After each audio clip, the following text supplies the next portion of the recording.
आबा जिल्हा परिषद सदस्य असताना एक आबांचा एक किस्सा होता की आबां जिल्हा परिषद असताना एक जतचा एक शेतकरी आबांच्याकडे आबांच्या कामासाठी म्हणजे त्यांचं काम होतं म्हणून आबांच्याकडे गेलता. आबांच्याकडे थांबून त्यानं त्याचं काम केलं. 12-1 वाजलं होतं आणि त्यांची जेवणाची वेळ झाली. त्यांनी येताना जेवण घेऊन आलते. आपलं ती जेवण घेतल्याने एका नारळाच्या झाडाखाली आपलं आणलेलं जेवण सोडून शिना जेवत बसले होते.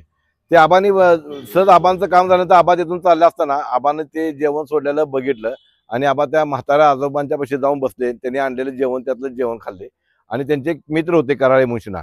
त्यांना सांगितलं यांना एवढं जत गाडीला बसव आणि जत गाडीला त्या कराळ्यांनी बसवलं. त्यानंतर 11 वर्षे जिल्हा परिषदचे उलटून गेले. 11 वर्षे पुन्हा इलेक्शन लागणार. ते 11 वर्ष झाली.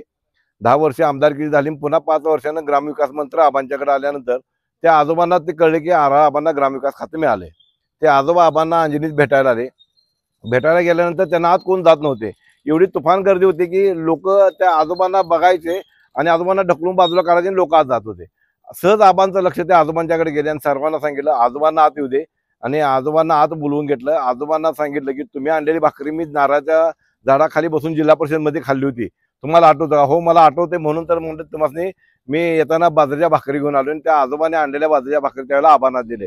असे आबांची बुद्धी एवढी शार्प होती की 20-20, 25-25 वर्षाच्या पाठीमागला सुद्धा आबांना सहज आठवत होते.